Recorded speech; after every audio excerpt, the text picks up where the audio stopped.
So I missed my father's funeral because I just moved to Romania. I had just invested every single penny I had in this enterprise. I was now the oldest man alive in the Tate family. I had to look after my mother and my siblings and take care of people. I had to make a choice. Do I fly back to America and spend money and time and go to this funeral and, waste a few weeks?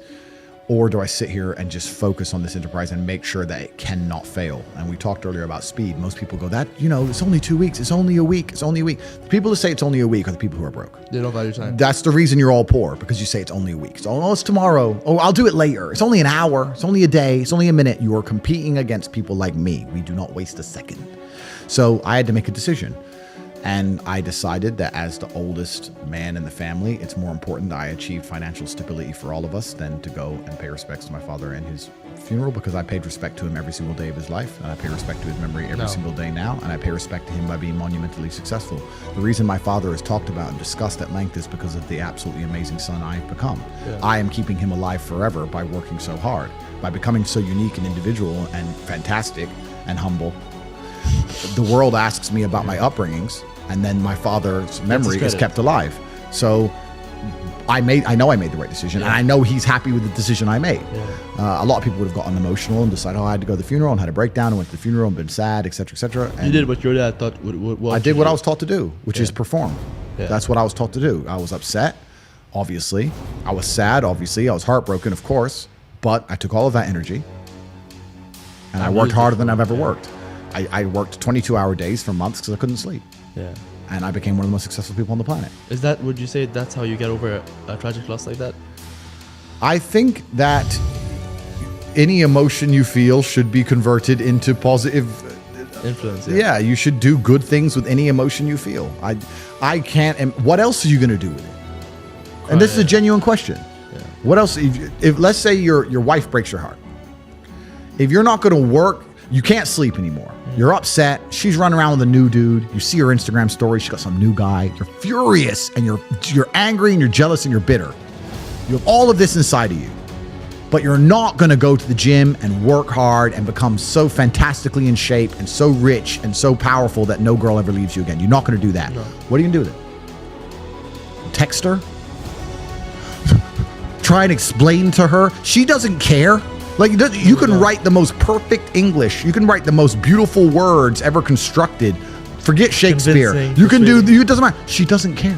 She just doesn't care. She's distracted. She forgot about you. She forgot about you.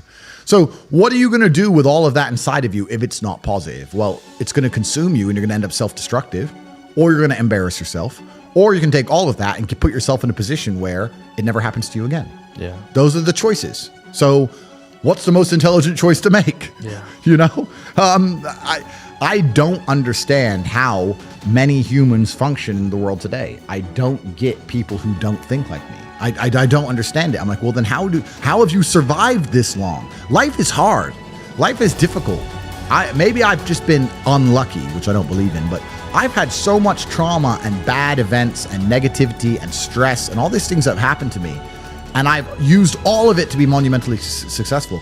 If I wasn't that way inclined, with the workload that God put on my shoulders, I'd just be in a ditch somewhere. Yeah. I would have killed myself by now. Like, I don't understand how people are functioning. If you're not thinking like me and you're going through life with any other mindset, you've been extremely fortunate that God smiled on you and allowed you to sit around most of the time doing jack shit, and you have yet to be punished for that. Yeah. I could never have lived that life. If I was a bit lazy or a bit, or I was a bit of a snake, or if I lied to people, I'd be dead by now. Yeah. Like, so a lot of these people are just absolutely and utterly blessed by God that they managed to go through life with such a non-competitive mindset and they're still breathing. Like, I don't understand how people can think any other way. Yeah. I've spoken to dudes and like, I had a bad couple months. Why? My girl left me. You've wasted months?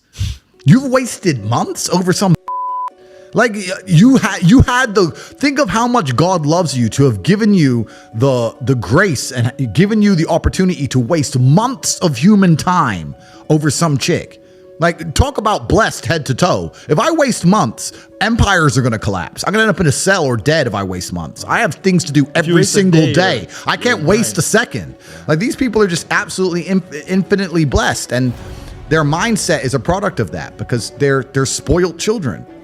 absolutely spoiled children. If you're going through life with any other mindset besides a hyper competitive one, where you are capable of competing with some of the most dangerous men on the planet in all their forms, me and my network, and also my competitors. If you don't have that mindset, then you have to understand that you are spoiled. You're spoiled by your reality, because there's a whole bunch of people out here daily who fail.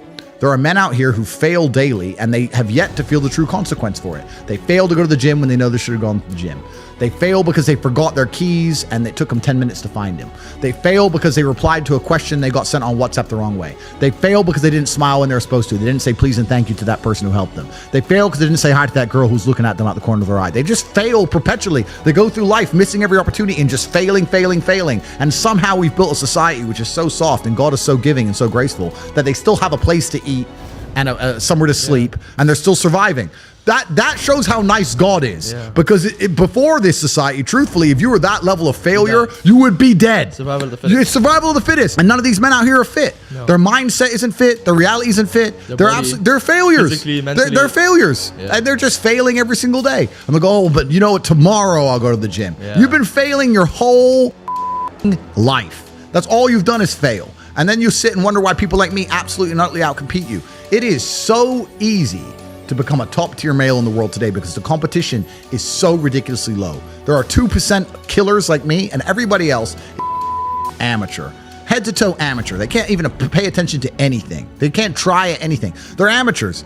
And it's really mind-blowing to me because I've tried with all of my computational power to imagine having a mindset different to mine. And I just can't see a reality worth having. I can't see a reality worth living. I can't see how you're going to build a life worth experiencing if you have any other mindset. I can't see it. I've never met somebody with a fantastic life who did not completely and utterly believe in themselves. I've never seen somebody massively succeed and they didn't believe in themselves, ever.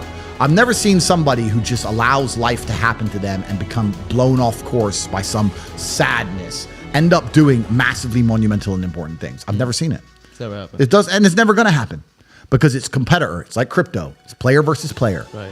And there's people like me out here. So when that breaks your heart and you take a few months off and she ends up on my jet and I get rid of her and I don't give a shit. It was because you never took those months off. You were always working. Yeah, that's right. And if she leaves me afterwards, let's say she just likes to leave men, I don't care. I'm still working. You're still crying. You can't possibly ever beat me. I will continue to beat you into eternity, as will my bloodline. You will sit and pay the price for the rest of your human years. Even your ancestors above you are disappointed in you, and your offspring for the rest of your lineage will look up and say, my great-great-great-grandfather was a loser because I broke his heart, and now we've been broke ever since.